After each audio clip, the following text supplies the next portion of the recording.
Hello everyone, welcome to learner B. I am Shivani Chauhan. इस video में हम लोग देखेंगे क्लास 8 हिस्ट्री की बुक का चैप्टर 4 ट्राइबल दिक्कूज and the vision of golden age. तो देखिए, ट्राइबल्स होते हैं वो लोग जो जंगलों में रहते हैं, ठीक है। आदिवासी जो लोग होते हैं उनको ट्राइबल्स कहा जाता है। दिक्कूज जो ट्राइबल लोग होते थे ना, वो दिक्कूज जो भी फॉरेनर होते थे या फिर जो बाहर के लोग होते थे है ना, उनको ये ट्राइबल लोग दिक्कू बोलते थे। And the vision of golden age, तो ये जो ट्राइबल्स लोग थे ये चाहते थे कि ये जो दिक्कूज हैं, बाहर के लोग जैसे कि जो ब्रिटिशर्स हैं या फिर जो ज़मींदार हैं, जो कि ट्राइबल्स का शोषण कर रहे हैं, ट्राइबल्स पे अत्याचार कर रहे हैं, ये लोग इनके जंगलों से, इनके घरों से बाहर निकल जाएं, इनके इलाके से बाहर निकल जाएं। तो वो एज जो आएगा, वो जो समय जो आएगी ना, एज जो आएगी और समय जो आएगा, वो होगी विजन ऑफ गोल्डन, मतलब एक गोल्डन एज, एक स्वर्णिम युग आ जाएगा अगर ये सारे के सारे जो दिक्कूज हैं ये उनके इलाके से बाहर चले जाएंगे। तो ये देखिए, यहाँ पे स्टार्ट करते हैं चैप्टर। जो 1895 में एक पर्सन थे जिनका नाम था बिरसा, ठीक है, बिरसा मुंडा। वो देखे जा सकते थे कि जंगलों में घूमते हुए। एंड द विलेजेस ऑफ छोटा नागपुर इन झारखंड, झारखंड के इलाके में छोटा नागपुर पड़ता है। झारखंड में एक एरिया है छोटा नागपुर, वहाँ के गांव में एक पर्सन रहते थे जिनका नाम था बिरसा। लोग कहते थे कि बिरसा के पास मिराकुलस पावर्स है, मतलब उनके पास क्या है, बहुत ही ज़्यादा कुछ जादुई शक्तियाँ हैं। वो लोगों की बीमारियाँ ठीक कर सकते हैं, वो फसलों को मल्टीप्लाई कर सकते हैं, मतलब कि जो आपकी फसल उगी है उसको बहुत ज़्यादा वो बढ़ा सकते हैं। और वो बिरसा ने कहा था कि वो भगवान हैं, और भगवान ने डिक्लेयर्ड, मतलब भगवान ने उनको क्या किया है, अपॉइंट किया है लोगों के दुखों को दूर करने के लिए। और हमारे जो लोग हैं, मतलब बिरसा कहते थे इनके जो गांव के, इनके इलाके के जो लोग हैं उनसे स्लेवरी, उनको गुलाम बनाया जा रहा है धिक्कुओं के द्वारा। धिक्कुओं होते हैं जो आउटसाइडर, बाहर के लोग आकर के, जो ये छोटा नागपुर का इलाका है यहाँ पर बाहर से लोग आ गए हैं और जो यहाँ जो ट्राइबल्स रहते हैं उनको गुलाम बना रहे हैं, उनको परेशान कर रहे हैं। तो इनसे मुक्ति दिलाने के लिए भगवान ने मुझे भेजा है, ऐसा बिरसा कहते थे। और जल्दी ही हज़ारों लोग बिरसा के फॉलोअर्स बन गए, बिरसा की बातें मानने लगे और बिलीव करने लगे कि भगवान, जैसे कि बिरसा ही भगवान हैं और उनकी सारी की सारी प्रॉब्लम्स जो हैं बिरसा ख़त्म कर देंगे। अब बिरसा के बारे में देखते हैं कि बिरसा जो है वो मुंडा परिवार में पैदा हुए थे। एक ट्राइबल ग्रुप है, झारखंड का एक ट्राइबल ग्रुप है मुंडा, और उसी में पैदा हुए थे बिरसा। इनका पूरा नाम था बिरसा मुंडा। तो ये छोटा नागपुर के इलाके में रहते थे। इनके फॉलोअर्स काफ़ी सारे थे, सिर्फ मुंडाज ही नहीं थे, संथल, ओरांग। तो ये संथल जो हैं, ओरांग हैं, ये संथल हो गए, ओरांग हो गए, ठीक है। और बिरसा ये कहाँ पर रहते हैं, ये तीनों ग्रुप जो हैं झारखंड में हमें देखने के लिए मिलते हैं। ये अलग अलग तरीके से दुखी थे, किनकी वजह से, जो इनकी ज़िंदगी में बदलाव आ रहे थे ब्रिटिशर्स की वजह से, ब्रिटिश रूल की वजह से इनकी लाइफ में काफ़ी सारे नेगेटिव चेंजेस आ रहे थे। ये सारे लोग, संथल हो गए, ओरांग हो गए, बिरसा मुंडाज हो गए, ये सब परेशान थे। तो वो चाहते थे कि इनकी जो पहले जैसी लाइफ थी वही वापस आ जाए, और ये जो बाहर के लोग आ गए हैं इनके लाइवलीहुड को, इनके धर्म पे जो संकट डाल रहे हैं, ये लोग सारे के सारे चले जाएं। अब ये देखिए, ये डोंगरिया, ये विमेंस हैं, ये अपना काम करके आ रही हैं। Women of Dongria Khan tribe in Orissa wade through the river on the market, मतलब रिवर को पास करते हुए डोंगरिया कांडा। तो डोगरिया कांडा कहाँ का ट्राइब है, ये आपके ना एग्जाम्स में आते हैं क्वेश्चंस की, ये वाला जो ट्राइब है, ये वाले जो आदिवासी लोग हैं, ये कौन से इलाके के हैं। तो देखिए, डोंगरिया जो हैं, जैसे कि हम लोगों ने मुंडास देखे थे वो छोटा नागपुर प्लेट्यू के थे, तो जो डोगरियाज होते हैं, डोगरिया कहाँ के होते हैं, ये होते हैं उड़ीसा रीजन के। अब कौन सी दिक्कतें बिरसा जो है रिजॉल्व करने के लिए निकले थे, और ये जो आउटसाइडर्स जो थे जिनको धिक्कू कहा जा रहा था, वो किस तरीके से इनके इलाके में आ गए थे और कैसे इन पर अत्याचार कर रहे थे, और क्या हो रहा था ट्राइबल लोगों के साथ ब्रिटिश रूल के अंडर में, और उनकी ज़िंदगी किस तरीके से बदल रही थी।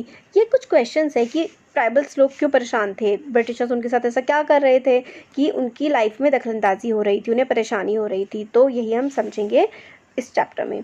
तो आप लोगों ने सोसाइटी ट्राइबल्स के बारे में भी 7-6 क्लास में भी पढ़ा हुआ है। तो ज़्यादातर जो ट्राइब्स होते हैं ना, उनके जो कस्टम्स, उनके जो रिचुअल्स होते हैं, मतलब उनके जो रहने का तरीका होता है, उनके धर्म या फिर उनकी जीवन जीने का तरीका, बाकी सारे जो लोग होते हैं जो गाँव में या शहरों में होते हैं उनसे काफ़ी ज़्यादा अलग होता है, क्योंकि जो ट्राइबल लोग होते हैं वो जंगलों में रहते हैं। काफ़ी सारे इनके जो कस्टम्स एंड रिचुअल्स काफ़ी अलग होते हैं जो कि ब्राह्मण्स ने बनाए हैं बाकी सबके लिए। सोसाइटी जो है ना, जो ट्राइबल्स की सोसाइटी होती है, इसमें बहुत ज़्यादा भेदभाव नहीं होता है जैसे कि हिंदू धर्म में है कि 4 आपके वर्ण में बटे हुए हैं, ब्राह्मण, वैश्य, क्षत्रिय, शूद्र, है ना। तो इस तरीके से ये ट्राइबल्स में ऐसा डिवीज़न नहीं होता है कि आप ऊंचा नीचा, ये सब ट्राइबल्स में नहीं होता है बहुत ज़्यादा। और इनकी जो, जैसे कि ये पूरा का पूरा सपोज करिए ट्राइब है, इसका जो लैंड है ना वो किसी एक पर्सन का नहीं होगा, वो इस ट्राइब में रहने वाले सारे के सारे लोगों का होगा। और एक दूसरे से, ये एक ट्राइब दूसरे ट्राइब से किनशिप के, मतलब शादी विवाह वगैरह जो होता है उसके बंधनों से लोग जुड़े हुए होते हैं। और उनका कोई भी सोशल इकोनॉमिक डिफरेंसेस नहीं होता। मतलब ऐसा है कि एक ट्राइब के लोग सबका हक होगा, फिर भी मतलब कोई थोड़ा बहुत, कोई पर्सन एक ही ट्राइब में थोड़ा ज़्यादा अमीर हो सकता है और कोई थोड़ा गरीब हो सकता है। जैसे कि वही ना कि किसी के पास सपोज करिए ज़्यादा गाय हो या फिर ज़्यादा जानवर हो, है ना। तो इस तरीके से थोड़ा बहुत डिफरेंस आ सकता है, बाकी बहुत ज़्यादा डिफरेंस इन लोगों में नहीं होता है आपस में। आगे आता है how did tribal group live. तो ये ट्राइबल ग्रुप्स जो हैं ये किस तरीके से रहते थे।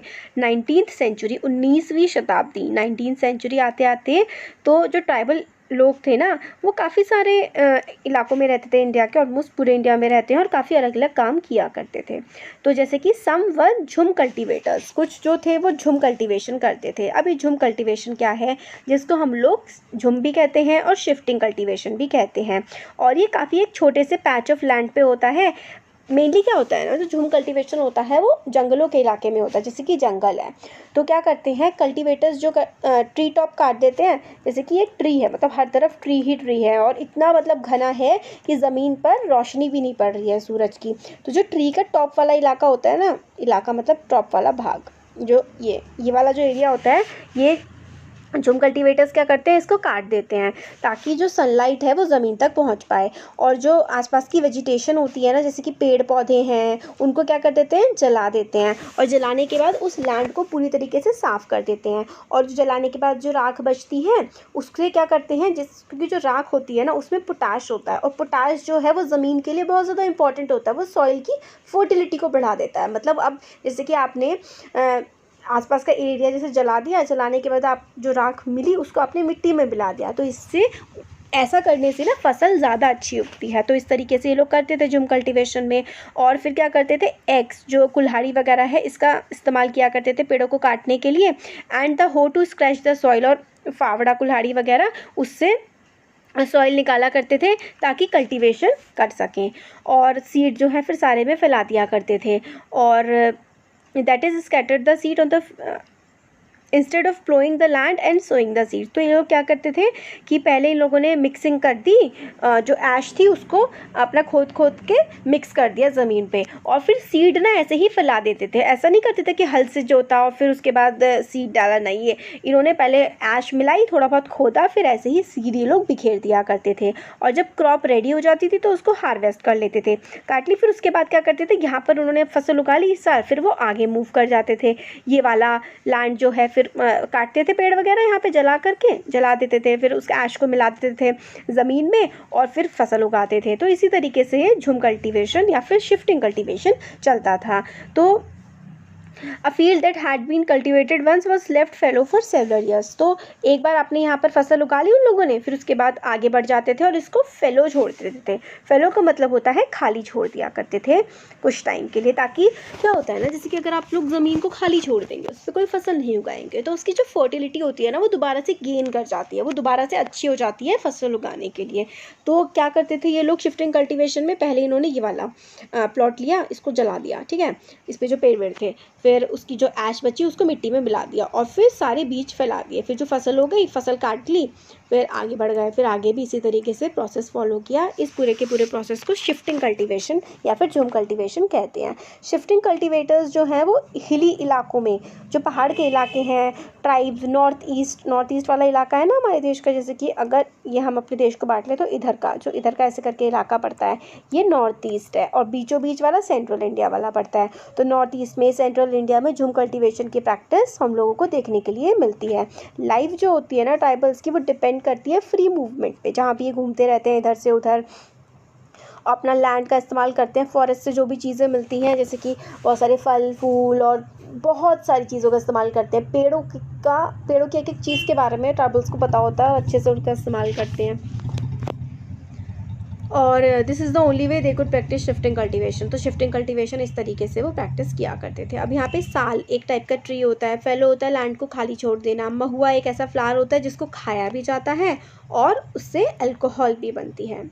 फिर यहाँ पे डोंगरिया कांड जो है उड़ीसा में, फिर से हमें इनके बारे में बताया गया। तो थोड़ी देर पहले भी हमने डोंगरिया कांडा के बारे में पढ़ा था, इसकी वुमेंस का। अब फिर से इसमें एक और पिक्चर दिखा रखी है। अब आगे आता है समर हंटर्स एंड गैदरर्स। तो कुछ लोग थे जो खेती किया करते थे शिफ्टिंग कल्टीवेशन के थ्रू, कुछ क्या होते थे, हंटर गैदरर्स होते थे, मतलब वो हंटिंग करते थे और गैदर करते थे। हंटिंग का मतलब है शिकार करते थे जानवरों का और फिर इकट्ठा करके उसको खाया करते थे। तो काफ़ी सारे जो ट्राइबल ग्रुप्स हैं वो हंट करते थे, एनिमल्स को मारते थे और उनको फॉरेस्ट प्रोड्यूस को इकट्ठा करते थे, जैसे कि जो फल हो गए, फूल हो गए और ये सब चीज़ें इकट्ठा करके खाते थे। फॉरेस्ट उनके लिए हर चीज़, जिस भी चीज़ की उनको ज़िंदगी में ज़रूरत है अपने, वो उनको अपने जंगलों से मिल जाया करती थी। खोंड जो है वो इसी तरीके की ट्राइबल कम्युनिटी है जो कि उड़ीसा में रहती है। तो खोंड कहाँ होते हैं, उड़ीसा में। तो वो रेगुलरली जो है क्या करते थे, कल्टीवेट हंट करते थे, जानवरों को मारते थे और उनका मीट खाया करते थे। वो फ्रूट्स खाते थे, रूट्स जड़ों को भी यूज़ करते थे, पका करके खाया करते थे। और वो ऑयल, जड़ों में से क्या है ऑयल वगैरह भी निकाल लिया करते थे, उसमें अपना खाना पका के खाते थे। जो सीड्स होते हैं ना साल के और महुआ के, तो साल जो ट्री है और महुआ, इसके जो सीड्स होते हैं, इसके जो बीज होते हैं, इसमें से तेल निकाल करके अपनी तेल की ज़रूरत पूरा कर लिया करते थे। और काफ़ी सारे फॉरेस्ट में जो झाड़ियाँ होती हैं, हर्ब्स होती हैं, उनको मेडिसिनल, जैसे कि अब आप देख लीजिए ना, नीम है, नीम के कितने ज़्यादा यूजेस होते हैं, जो मेडिसिन की तरह, दवाई की तरह उसको इस्तेमाल किया जाता है। नीम को फार्मेसी कहा जाता है कि वही सारे के सारी दवाइयाँ इस नीम के पेड़ से ही आपको मिल सकती हैं। तो इस तरीके से जो ट्राइबल्स होते थे वो जंगलों से अपना हर चीज़ का जीवन यापन कर लिया करते थे। और जो चीज़ बचती थी एक्स्ट्रा जो होती थी, हर्ब्स जो होती थी, वो लोकल मार्केट में बेच दिया करते थे। Local weavers and leather workers turn to the Khonds when they need supplies of kusum and palash tree. और ट्राइबल से लोग कुसुम का ट्री होता है, पलाश का ट्री होता है, वो लेकर के आया करते थे, क्योंकि इनमें क्या होता है, इनमें कलर निकलता है। पलाश में ना जो होली का रंग होता है ना, वो पहले तो पलाश के फूलों से ही बनाया जाता था। तो इस तरीके से जो ये होते थे, ये ट्रेड भी करते थे, मतलब जो फॉरेस्ट प्रोड्यूस होती थी उसको बाज़ार में जा कर के थोड़ा बहुत बेच के भी आते थे और अनाज वगैरह वहाँ से खरीद के लाया करते थे। अब बोलते हैं कि ये जो फॉरेस्ट के लोग होते थे, ये कहाँ से जो अपनी राइस और ग्रेन, चावल और गेहूँ वगैरह लाया करते थे। तो मैंने अभी आपको बताया कि जो अपना फॉरेस्ट का सामान होता था, ये बाज़ारों में बेच करके आते थे और वहाँ से जो भी चावल और गेहूँ वगैरह इनको मिल जाता था। अदर टाइम्स जो खरीदते थे वो लोग गुड्स, ठीक है, मतलब सामान, with small amount of earning they had, कुछ थोड़ा बहुत जो बेच करके सामान पैसा कमा लेते थे, उससे भी ये अपना जो भी इन लोगों को ज़रूरत पड़ती थी, कि ज़्यादातर सामान जो होता था इन लोगों को अपने जंगलों में इनका लगभग सारा सामान मिल जाता था। इसके अलावा जो भी चीज़ की इन्हें ज़रूरत होती थी वो क्या करते थे, फॉरेस्ट का प्रोड्यूस जो है, जो फॉरेस्ट से इनको मिला उसको बाज़ार में बेच करके आते थे। बाज़ार से कुछ पैसे मिले, फिर जो चीज़ खरीदनी होती थी वो बाज़ार से खरीद लेते थे। इस तरीके से अपना जीवन यापन करते थे। और कई बार ये कुछ छोटे मोटे काम भी करते थे गाँव में जा कर के, जैसे कि सामान उठाना या फिर रोड को बनाने का काम करना, और काफ़ी सारे खेतों में भी काम किया करते थे। तो इनको when supplies of forest produce shrank, tribal people had to increase, जैसे कि अगर फॉरेस्ट में जो है फॉरेस्ट में जैसे पेड़ वगैरह पे फल नहीं लगे या बाकी सारी चीज़ों की कमी पड़ गई जंगलों में, तो फिर ये लोग गांव वगैरह जाते थे और वहाँ पर लेबर की तरह काम कर लिया करते थे, मजदूर की तरह। बट काफ़ी सारे लोग जैसे कि बाइगाज हैं सेंट्रल इंडिया के, वो उनको काम करना पसंद नहीं था। उनको था कि भाई आप लोग फॉरेस्ट के अलावा, फॉरेस्ट के लोग किसी और जगह काम करें, ये उनकी डिग्निटी के, मतलब उनकी इज्जत के खिलाफ था। कौन थे ये लोग, ये देखिए बाइगाज, सेंट्रल इंडिया के, मध्य प्रदेश का इलाका है यहाँ पर। फिर यहाँ पर आप झारखंड में भी देख लेंगे बाइगाज। ज़्यादातर ट्राइबल्स तो काम कर लिया करते थे बाहर जा कर के, बट जो बाइगास थे ना, उन लोगों को लगता था ये हमारी इज्जत के खिलाफ है कि हम किसी के वहाँ जा कर के लेबर की तरह, मजदूर की तरह काम करें। तो ट्राइबल ग्रुप जो हैं ऑफन नीडेड टू, इनको सामान बेचना खरीदना पड़ता था ताकि इनको जिस चीज़ की ज़रूरत है वो चीज़ इनकी पूरी हो सके, जो इनके जंगलों में नहीं मिलती। तो जो व्यापारी होते थे ना और मनी लेंडर्स होते थे, उन पे ये लोग डिपेंड करते थे अपने सामान के लिए। अब ट्रेडर्स जो हैं वो सामान बेचने के लिए आते थे, वो काफ़ी ज़्यादा and sold the goods at high prices, बहुत ही ज़्यादा महंगे में इन लोगों को बेचा करते थे। मनी लेंडर से ये लोग पैसे लिया करते थे, तो ट्राइबल्स जो हैं उनको बहुत ही ज़्यादा रेट पर ये मतलब बहुत ज़्यादा ब्याज वसूला करते थे मनी लेंडर्स ट्राइबल्स से। तो इस तरीके से ट्राइबल्स को बड़ी ज़्यादा दिक्कतें होती थी, क्योंकि जो सामान लोग बेचते थे वो इन लोगों को बहुत महंगा देते थे। और मनी लेंडर्स से, जब ये मनी लेंडर्स होते हैं जिन लोगों से लोग पैसा उधार लेने जाते थे, वो लोग भी इन्हें जैसे कि इंटरेस्ट रेट बहुत ज़्यादा, कि भाई 100 रुपये इन्होंने लिए तो उस पर 50% 60% इंटरेस्ट रेट लगा रहे हैं, कि भाई 1 महीने बाद इन्हें 100 के बजाय 160 रुपये वापस करने पड़ेंगे। तो इसकी वजह से इन लोगों को मनी लेंडर्स और ट्रेडर्स से बड़ी ज़्यादा दिक्कत होने लगी थी और वो इनके दुखों का कारण बनने लगे थे। फिर आता है कुछ और आगे हमें बताते हैं कि सम हर्डेड एनिमल्स, कुछ हर्डर्स होते थे। हर्डर्स का मतलब होता है कि अपने झुंडों में ये लोग जानवरों को रखा करते थे और जानवरों का जो प्रोड्यूस होता है, जैसे कि मिल्क हो गया, फिर घी हो गया, ये सब बेचा करते थे। काफ़ी सारे ट्राइबल्स जो थे वो हर्डिंग एंड रियरिंग करते थे, जानवरों को पालते थे। और वो पेस्टोरलिस्ट थे, मतलब चरवाहे थे। वो एक जगह से दूसरी जगह, जैसे कि अपनी कैटल हो गई, शीप हो गई, सीज़न टू सीज़न एक जगह से दूसरी जगह घुमा करते थे। और व्हेन द एक जगह की ग्रास खत्म हो जाती तो ये लोग आगे की तरफ बढ़ जाया करते थे। जैसे कि वन गुज्जर हैं जो कि पंजाब के इलाके में रहते हैं, और लाबादीज़ हैं जो कि आंध्र प्रदेश में रहते हैं। ये लोग कैटल हर्डर्स हैं। कैटल हर्डर्स मतलब गाय भैंस पाला करते हैं। और गड्डी जो हैं वो कुल्लू के शेफर्ड्स हैं, भेड़ बकरी चराते हैं। बाकरवाल हैं कश्मीर के, वो गोट्स को रखते हैं। तो इन सब के बारे में हम लोग देखते हैं। तो ये आपको याद कर लेना चाहिए कि वन गुज्जर जो हैं पंजाब में मिलते हैं, उत्तराखंड वाले रीजन में भी मिलते हैं, राजा जी नेशनल पार्क में, उत्तराखंड में जो है। और लाबादीज़ जो हैं आंध्र प्रदेश में होते हैं। गड्डी जो है वो कुल्लू का इलाका जो है हिमाचल में, वो शेफर्ड्स होते हैं, बकरी वगैरह पालते हैं। बाकरवाल्स होते हैं कश्मीर में। तो ये आपको याद करना चाहिए, क्योंकि एग्ज़ाम में पूछा जाता है कि ये वाले जो ट्राइबल्स हैं वो कौन से इलाके से आते हैं। फिर आगे देखिए, यहाँ पर ये बताया गया है अ टाइम टू हंट, मतलब ये जो है ये कहानी टाइप की है, ये आपके एग्ज़ाम्स के उसमें रिलेटेड नहीं है। तो इसमें बस हमें बैगाज एंड खोंड जो है सेंट्रल इंडिया के, उनके बारे में बताया गया है, उनकी लाइफ के बारे में, कि चैत का जो महीना आता है उसमें विमेन वेंट टू डू क्लियरिंग्स, वो सफाई वगैरह करने लगती हैं और जो फसल वगैरह होती है उसको काटने लगती हैं, अपने रिचुअल हंटिंग करती हैं, मतलब जो उनके कस्टम्स में होगा ना, उनके रीति रिवाजों में हंटिंग वगैरह करते हैं। फिर आदिवासी जो कांदा और महुआ के सीड्स लाते हैं, वुमेन गैदर करती हैं उसमें से। फिर बैसाख के महीने में वो फॉरेस्ट से मतलब बर्न कर देते हैं। फिर बर्न करने के बाद जो चीज़ें मिलती है, तो अलग अलग मौसम में वो क्या क्या काम करते हैं इसके बारे में बताया गया है। हमारे लिए चैप्टर के हिसाब से इतना इंपॉर्टेंट नहीं है, एग्ज़ाम में नहीं पूछा जाता है। तो बस ये एक संथल विमेन है, वो फायरवुड मतलब लकड़ी लेकर के आ रही है, इसके बारे में दिखाया गया है। अब आगे आता है ये बेवार क्या होता है। A term used in Madhya Pradesh for shifting cultivation. तो यहाँ पे हमें दिखाया गया है कि जो बैगाज होते हैं ये भी क्या करते हैं, बेवार करते हैं, यानी कि शिफ्टिंग कल्टीवेशन। मतलब ये वाला इलाके के पेड़ जलाने के बाद दूसरी जगह अपना फसल वगैरह उगा ली। तो फिर आगे हम आते हैं some take to settled cultivation. अब हम लोगों ने देख लिया कि कुछ लोग हंटिंग गैदरिंग करते हैं, कुछ लोग शिफ्टिंग कल्टीवेशन करते हैं, कुछ लोग क्या करते हैं अपने गाय भैंस वगैरह पालते हैं, बकरी पालते हैं। अब कुछ लोग क्या करते हैं, कुछ लोग सेटल्ड कल्टीवेशन करते हैं, मतलब एक जगह रह करके अपना वो एग्रीकल्चर कर रहे हैं। इवन बिफोर 19th सेंचुरी से काफ़ी सारे ट्राइबल ग्रुप्स जो हैं वो एक ही जगह रहने लगे थे और अपने वहाँ पर खेती बाड़ी करते थे इन 1 ईयर आफ्टर ईयर। ठीक है, तो वो अलग अलग जगह नहीं घूमा करते थे, अपना एक ही जगह रह करके अपना फसल वगैरह उगाया करते थे। उन्होंने हल का इस्तेमाल करना शुरू कर दिया और अपने उनके जो है लैंड राइट्स भी, कि भाई ये वाला हमारा लैंड है, इस तरीके के लैंड राइट्स भी उनके होने लगे काफ़ी सारे। जैसे कि मुंडाज हो गए, छोटा नागपुर के लैंड जो है वो पूरे के पूरे क्लान को बिलोंग करता था, मतलब जितने भी मुंडा है सबका लैंड है, किसी एक मुंडा का वो नहीं है, सारे के सारे लोगों का होगा, कि चाहे वो किसी के परदादा दादा कुछ भी हो, सबका पूरे की पूरी जाति का वो लैंड है।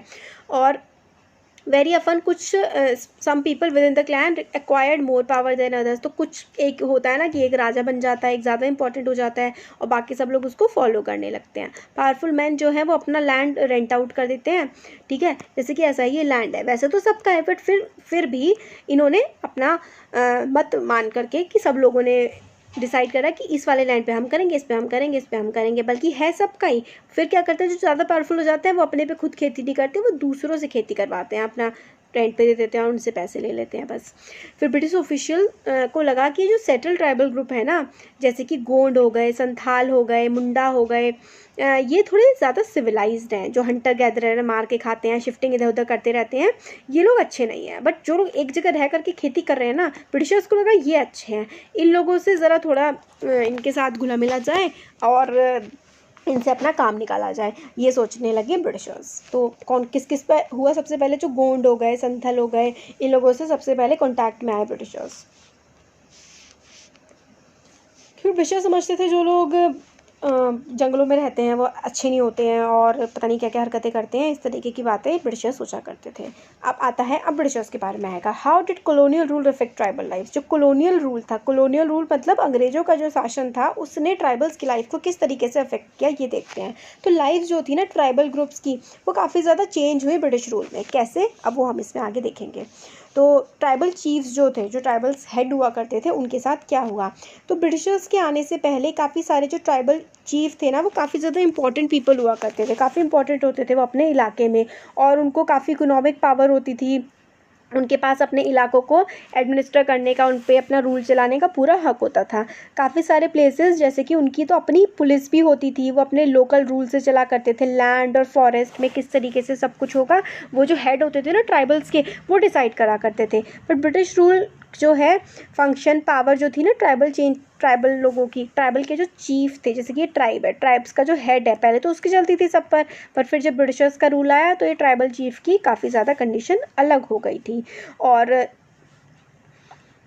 ब्रिटिशर्स ने कहा कि ठीक है, तुम अपने लैंड टाइटल्स तो रख लो, ठीक है, तुम हेड हो तो तुम हेड रहो पूरे जो विलेज के हैं, and rent out lands, but they lost much of their administrative power and were forced to follow.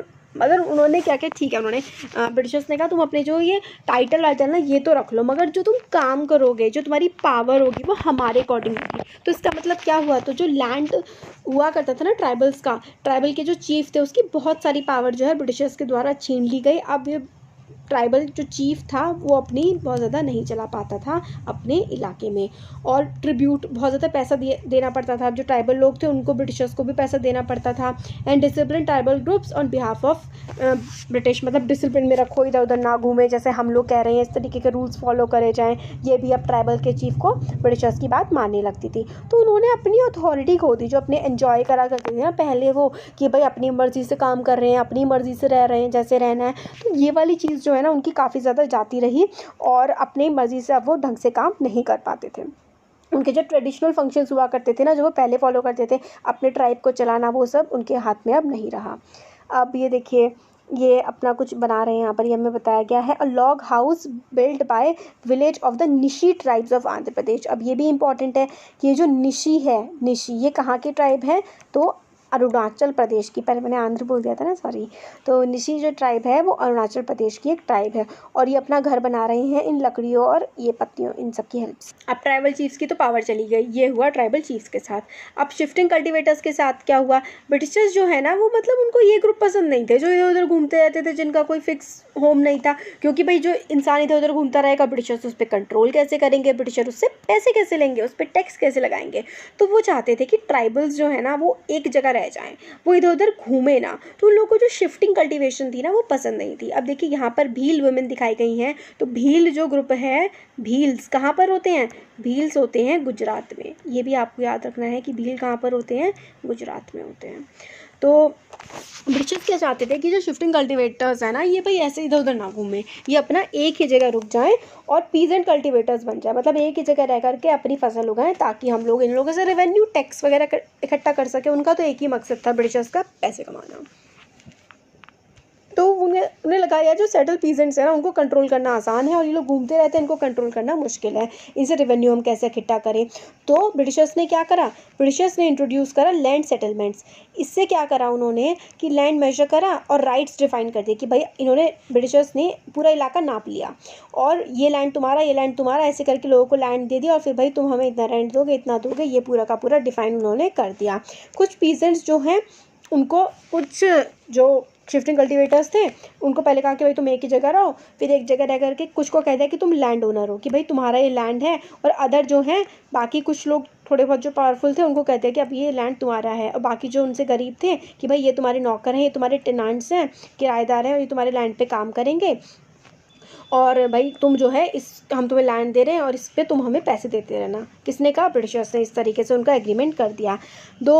फिर ब्रिटिशर्स के एफर्ट जो थे झूम कल्टीवेटर्स को एक जगह रखने के वो बहुत ज़्यादा सक्सेसफुल तो नहीं हुए, क्योंकि जो सेटल्ड फ्लो कल्टीवेशन था ना वो इजी नहीं था ऐसे इलाकों में जहाँ पे पानी की कमी थी। मतलब मिट्टी में तो जान है नहीं, कुछ उगता है नहीं, एक जगह रह करके आप वहाँ पे कैसे फसल करवा लोगे। इसीलिए तो ये लोग जगह जगह घूमते थे, क्योंकि एक जगह रह करके खेती करेंगे तो उसमें से कुछ उपज होती ही नहीं थी अच्छी, इसीलिए तो जगह जगह घूमते रहते थे। अब ब्रिटिशर्स ने कहा कि भाई जगह जगह घूमोगे तो पैसे हम कैसे कमाएंगे, तो इनको एक जगह रख दिया। बट फिर भी इतना ज़्यादा लोगों ने इनकी मानी नहीं। तो झूम कल्टीवेटर्स जो कि नॉर्थ ईस्ट इंडिया के थे, उन्होंने तो भाई अपनी ट्रेडिशनल प्रैक्टिसेस जारी रखी और बहुत ज़्यादा प्रोटेस्ट वो ब्रिटिशर्स के खिलाफ करते थे। फिर अल्टीमेटली ब्रिटिशर्स ने बहुत सारे लोगों को तो अलाउ कर दिया कि ठीक है भाई तुम शिफ्टिंग कल्टीवेशन करते रहो। इसी वजह से झड़पें हुई और इसी वजह से बहुत सारे आंदोलन हुए, क्योंकि बहुत सारी जगह तो ब्रिटिशर्स को मानना पड़ा, बट बहुत सारी जगह ब्रिटिशर्स ने क्या किया, झूम कल्टीवेटर्स थे उनको दबा दिया। कहाँ पर ये लोग मान गए, नॉर्थ ईस्ट इंडिया, जो नॉर्थ ईस्ट है, असम हो गया, ठीक है, नागालैंड हो गया, अरुणाचल प्रदेश वगैरह, इन इलाकों पर तो ब्रिटिशर्स को मानना पड़ा कि भाई तुम झूम कल्टीवेशन करो, जो कि आज प्रेजेंट डे में भी झूम कल्टीवेशन होता है नॉर्थ ईस्ट में हमारे देश में। तो काफ़ी जगह ब्रिटिशर्स की बात नहीं मानी गई और इनको जो है वहाँ से मानना पड़ा। अब ब्रिटिशर्स ने बहुत सारे फॉरेस्ट के लॉज भी बना दिए, अपने जंगल के कानून बना दिए। उनका क्या असर पड़ा ये देखते हैं। तो लाइफ जो थी ना ट्राइबल ग्रुप्स की, हम लोगों ने पहले देखा, वो काफ़ी ज़्यादा फॉरेस्ट से कनेक्टेड थी। मतलब वो जंगलों पे डिपेंड करते थे, जंगलों से ही अपना जीवन यापन करते थे। तो अंग्रेज़ों ने काफ़ी सारे फॉरेस्ट लॉज बना दिए। अब फॉरेस्ट लॉज जो ट्राइबल्स की लाइफ पे बहुत इफेक्ट करने लगे, क्योंकि ट्राइबल्स भी पहले किसी कानून के अंडर तो रहते नहीं थे, वो तो अपने कानूनों के हिसाब से चलते थे, अपने कस्टम्स के हिसाब से, रीति रिवाजों के हिसाब से। बट ब्रिटिश ने क्या किया, एक्सटेंड कर दिया अपना कंट्रोल जंगलों पर भी, और डिक्लेयर कर दिया कि जो फॉरेस्ट है ना वो ब्रिटिशर्स की प्रॉपर्टी है, सरकार की प्रॉपर्टी है, इन लोगों की नहीं प्रॉपर्टी जो लोग इनमें ट्राइबल्स रह रहे हैं। फॉरेस्ट को क्लासीफाई कर दिया कि भाई ये रिजर्व फॉरेस्ट हैं, और क्योंकि रिजर्व फॉरेस्ट की भाई इसमें कोई नहीं जा सकता, और उसमें से जो टिम्बर का मतलब होता है लकड़ी, जो लकड़ी निकलेगी ना उस पर ब्रिटिशर्स का हक होगा। और फॉरेस्ट के पीपल जो हैं उनको फ्रीली नहीं मूव करने दिया जाएगा। मतलब फॉरेस्ट के लोग तो पहले एक जगह से दूसरी जगह भाई आराम से घूमते रहते थे, है ना, मगर फिर ब्रिटिशर्स ने कहा कि भाई ये फ्रीली नहीं मूव कर सकते हैं। और जो झूम कल्टीवेशन प्रैक्टिस करते हैं और जो फल उठाते हैं या फिर जानवरों को मारते हैं, ये सारे के सारी जो चीज़ें हैं अब ये लोग नहीं कर सकते। मतलब अपने ही जंगल में ट्राइबल्स खुले नहीं घूम सकते हैं, झूम कल्टीवेशन नहीं कर सकते, फ्रूट्स कलेक्ट नहीं कर सकते, जानवरों को नहीं मार सकते। इस तरीके के रूल्स जो हैं ब्रिटिशर्स ने बना दिए। फिर उसके बाद क्या हुआ कि फिर झूम कल्टीवेटर जो थे, जो भाई जगह जगह जा कर के, झूम कल्टीवेशन याद है ना आपको, कि ये वाला लैंड लिया, इसके जो है पेड़ों को जलाया, फिर राख जो बनी उसको मिट्टी में मिला दिया, फिर वहाँ पे फसल उगा दी। तो ये होती थी झूम कल्टीवेशन। ब्रिटिशर्स ने कहा ये सब नहीं चलेगा। अब ये सब नहीं चलेगा तो जो लोग वहाँ पर रह रहे हैं वो लोग जाएंगे कहाँ, वो लोग करेंगे क्या। तो काफ़ी सारे लोगों को जो है अलग अलग इलाकों मतलब निकलना पड़ा जंगलों से, कि वो अलग अलग इलाके में जाएं, और फिर नौकरी ढूंढनी पड़ी जगह जगह, कुछ तो था नहीं। तो ब्रिटिशर्स ने फिर स्टॉप किया ट्राइबल को, people from living inside the forest, they faced a problem. भाई ब्रिटिशर्स ने कहा कि भाई आप लोग जंगल में नहीं रहोगे, आप लोग बहुत दिक्कतें करते हो, जंगल से बाहर निकलो। अब from where would the forest department get its labour and to cut trees for railway sleepers to transport log. अब इन्होंने कहा कि ठीक है तुम लोग निकलो बाहर, और फिर इनको ये भी दिक्कत हुई कि इन लोगों को लकड़ी चाहिए थी, तो इन लोगों को पेड़ काटने थे। अब पेड़ कौन काटेगा, तो फिर कुछ लोगों को ब्रिटिशर्स क्या करने लगे, ज़बरदस्ती जंगलों में ही रोकने लगे, उन लोगों को जंगलों से बाहर निकलने की मनाही हो गई। तो कॉलोनियल ऑफिसर्स जो थे वो क्या करते थे कि इन्होंने डिसाइड किया कि जो झूम कल्टीवेटर्स है ना उनको थोड़ा बहुत लैंड दे दिया जाए, और उनसे कहा जाए कि भाई तुम इसमें अपनी खेती करो, और इन्हीं लोगों को लेबर के फॉर्म में भी यूज़ कर लिया जाए।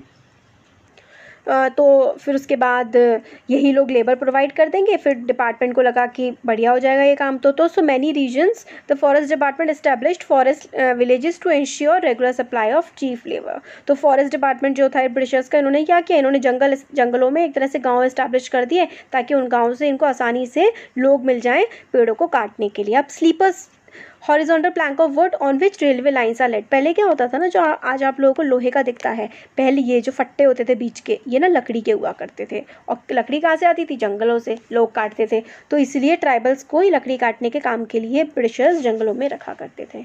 तो हमारा काफ़ी बड़ा हो गया वीडियो। अब ये वाला प्रॉब्लम विद ट्रेड, ये वाला हम बाद में देखेंगे, पहले ये देख लेते हैं। तो काफ़ी सारे ट्राइबल ग्रुप्स जो हैं उन्होंने कॉलोनियल लॉज के अगेंस्ट काफ़ी ज़्यादा विद्रोह किए, उन्होंने जो लॉज थे वो नहीं माने और इलीगल तरीके से ब्रिटिशर्स की ना मान करके अपने कस्टम्स फॉलो करते रहे। कई बार रिबेलियन भी हुआ, इन्होंने विद्रोह भी किया ट्राइबल्स ना ब्रिटिशर्स के खिलाफ। इस तरीके के रिवोल्ट है जैसे कि रिवोल्ट ऑफ सोनग्राम संगमा 1906 में असम में रिवोल्ट हुआ था, सोंग्राम संगमा। ठीक है, तो आप लोग को ये याद रखना है कि पूछा जा सकता है एग्जाम में कि सोंग्राम संगमा कब हुआ था और कहाँ हुआ था। तो 1906 में हुआ था, कहाँ पर हुआ था, असम में हुआ था। ठीक हो गया। तो और किस लिए किया था कि भाई ट्राइबल्स को अपने जंगलों में अपने हिसाब से काम नहीं करने दे रहे थे। और फॉरेस्ट सत्याग्रह हुए थे 1930 में सेंट्रल प्रोविंसेस में, मतलब जो बीच वाला मध्य प्रदेश वाले इलाके हैं 1930s में फॉरेस्ट सत्याग्रह किए गए थे, जो गांधी जी ने सत्याग्रह करे थे ना, उसमें भी ट्राइबल्स ने पार्टिसिपेट किया था। अब प्रॉब्लम विद द ट्रेड, ये जो आगे का चैप्टर है ज़्यादा नहीं बचा, नेक्स्ट वीडियो में कंप्लीट हो जाएगा। तो कैसा लगा वीडियो, 30 मिनट्स का हो गया है पूरा, ज़रूर बताइएगा। अच्छा लगा लाइक करिए, चैनल को सब्सक्राइब करिए, अपने फ्रेंड्स के साथ शेयर करिए। Thank you.